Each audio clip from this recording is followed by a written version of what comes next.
El barcelonismo tiene que aprender del caso de Eric García, Ferran Torres y de Frenkie de Jong. Principalmente menciono a estos tres jugadores porque los otros casos son un poco diferentes. Por ejemplo, el caso de Rafinha. Rafinha era atacado de manera injusta, no tenía razón de ser. De igual manera, la mayoría de los jugadores que en su momento han sido señalados era simplemente un odio que no tenía argumentos, se podría decir. No había argumentos suficientes como para señalarlos. Vuelvo a repetir el caso de Rafinha, por ejemplo. Rafinha siempre ha dado la talla, no como en esta temporada, pero cuando veíamos en la cancha era alguien que se mataba, que corría, que aportaba, que constantemente esos pases que daba eran peligrosos. Siempre ha aportado. Así que cuando ha recibido ese acoso, cuando ha recibido ese odio, no tenía sentido y era como injustificable. Sin embargo, en caso de estos tres jugadores, Eric García, Ferran Torres y de Frenkie de Jong, sí tenía un sentido más lógico para que la gente vaya tal vez a cuestionarlos. Recordemos que Eric García en su momento como central era el jugador que se notaba un poco, por ejemplo, un poco lento, y al momento de cabecear, al momento de cuerpear con delanteros, constantemente perdía. Y además era el jugador que más faltas cometía en momentos cruciales, que se cobraban penaltis, y era un poco incómodo en un momento. Pero veíamos que era un jugador. Los que habíamos visto en el City, por ejemplo, es que no era un jugador tan malo como tal vez la prensa te vendía o que la gente en las redes sociales atacaba. Sin embargo, tú veías el partido y tristemente sí, cometía muchos errores. Pero ¿qué pasa ahora? Mira la remontada que ha dado. Se ha vuelto un jugador muy importante en esta plantilla. ¿Por qué? Primeramente, por supuesto te rinde como central, pero también te rinde en otras posiciones cuando nos hace falta. Nos sirve como mediocampista defensivo, también nos sirve ahora y de manera sorprendente, y para mí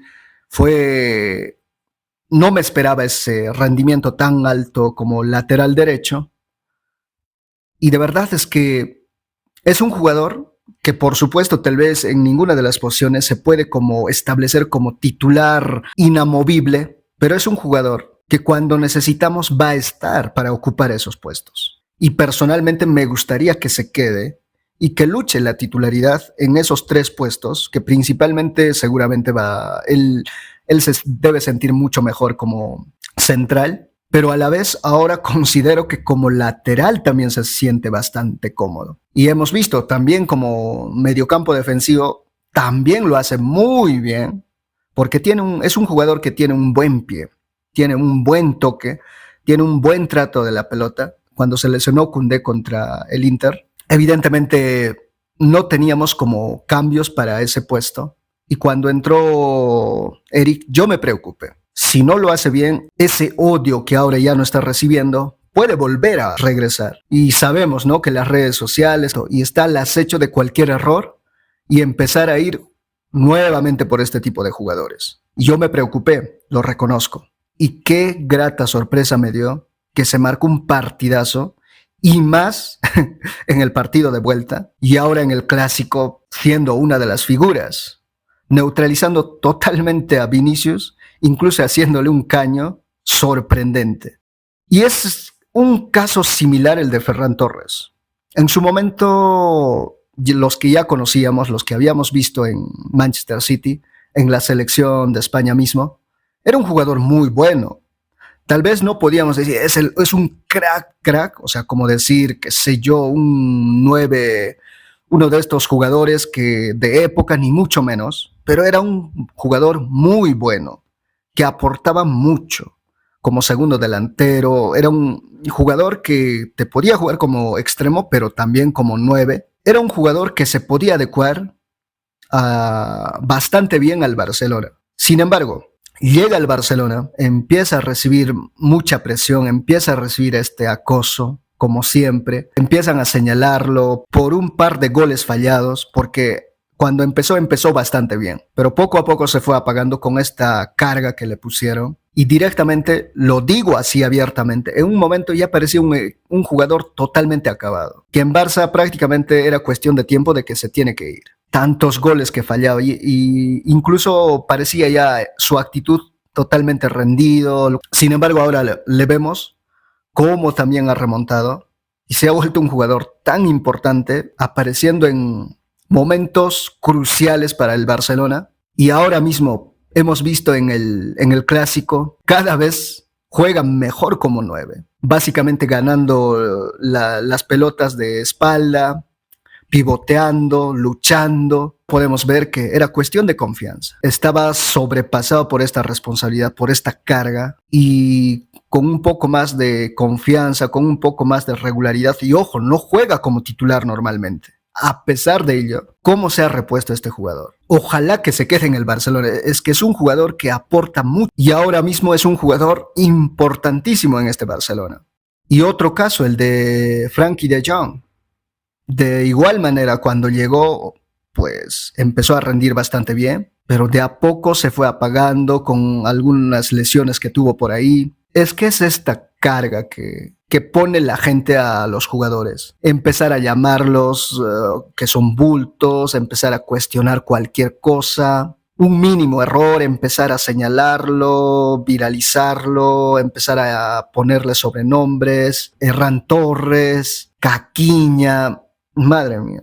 Y también fue totalmente afectado Frenkie de Jong. Empezó a apagarse, parecía que también ya no se veía futuro en el Barcelona, porque él nunca ha apelado tal vez al físico, no es un jugador muy explosivo, netamente apelaba bastante a su talento, pero era muy bueno trasladando la pelota, metiéndose agarrando la pelota, empezando a avanzar con la pelota, rompiendo líneas, y en un momento le veíamos que ni eso le salía, porque era muy bueno en eso, le habíamos visto, y ahora no, nuevamente empezamos a ver que le sale con una facilidad, pero en su momento ni eso le salía, era como las pelotas lo iba perdiendo con una facilidad, y era como para decir, pero ¿qué pasa aquí? Y yo considero que pasaba eso, que era algo más mental en estos tres jugadores, que ese acoso sobremedido, que esa carga que la gente le ponía, esos insultos, eso de que la prensa de constante estén diciendo de que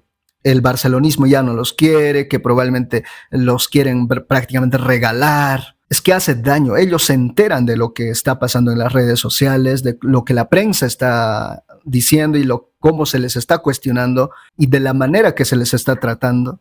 Es que afecta. Y se podía ver que estos jugadores estaban totalmente hundidos y parecía que, en efecto, ya no tenían puesto en este Barcelona. Pero, sin embargo, cómo han ido remontando con un poco más de paciencia. Y qué bueno, Hansi les fue poniendo, les fue dando más tiempo, más regularidad, y ahora son jugadores importantísimos en este Barcelona. Y esto lo quiero comparar con lo que está pasando ahora mismo con Ronald Araujo. La gente está yendo a matar a Ronald Araujo, lo está diciendo que se largue, que es de lo peor, que aparece en todas las jugadas. Por favor, aprendamos de estos tres casos. Tengamos paciencia. Obviamente nosotros no sabemos lo que está pasando en la interna, pero Hansi Flick lo sabe. Y si para Hansi Ronald ya no cuenta, porque tal vez no es un jugador como para su estilo, pues lo sacará. Y está bien si lo saca. Pero si ve que puede aportar y le puede sacar mayor brillo, lo va a sacar. Ya estamos viendo algunos casos. Entonces nosotros tengamos paciencia. Por supuesto podemos criticar, pero siempre con respeto. No hay necesidad de estarle insultando. No hay necesidad de estar llamando que es un paquete. No es un paquete. Entendamos que está regresando de una lesión. Si bien tiene ciertas carencias, deficiencias, más que todo en el manejo de la pelota, pero a la vez tiene otro tipo de cualidades. Por ejemplo, en el regreso que suele hacer de esos arranques que hace para recuperar una posición, es espectacular Ronald Araujo. Muchas veces nos ha salvado de esa manera. Y para este tipo de jugadas, cuando se requiere en un partido, nos puede ser de mucho aporte. Entonces, no hay sentido por qué ir a matar a Ronald Araujo, porque sí, ahora mismo es el más señalable, porque todos los demás como que están rindiendo mejor. Y también quiero incluir en esto a este chico Gerard Martín. Este chico también como que va entrando recién. Es que no sé qué pretenden. Es nuevo, él también recién se va adaptando. Pero no sé por qué existe esta manía de ir a matar a cualquier jugador que se equivoca una vez. Básicamente ponerlo como el peor jugador que han visto. Básicamente de empezar a llamarlo paquete que no sirve, que se largue. Todos los jugadores han tenido errores. En el clásico mismo, si Ronald Araujo hubiera cometido el error que cometió Íñigo Martínez, ¿qué hubiera pasado? Seguramente tenía que desaparecer Ronald Araujo directamente. Es estúpido lo que se hace. Es absurdo. Entonces, aprendamos de estos casos y tengamos paciencia. Y si tenemos que criticar, critiquemos con maneras, de manera constructiva y por supuesto con respeto. Y si Hansi Flick ve que ya no, que Ronald Araujo, por ejemplo, o el mismo este chico Gerard Martín no están como para el Barcelona, pues no hay problema. Y si los mantiene por algo será. Él entiende, él sabrá cómo sacarles provecho. Ya estamos viendo. Y Ronald Araujo en su prime, hemos visto, era uno de los mejores con respecto a la parte defensiva como central. Ahora mismo es otro tipo de estilo que a lo mejor a él le está costando y por ende todavía está como en una pretemporada de su lesión, regresando, no ha tenido regularidad y por ende vamos a ver para la próxima temporada, si es que se queda, cómo va a ir rindiendo. Entonces tengamos paciencia. No hay por qué ir a matar a los jugadores. Vale, eso sería todo, amigos. Suscríbanse al canal, pónganle me gusta, comenten y hasta la próxima.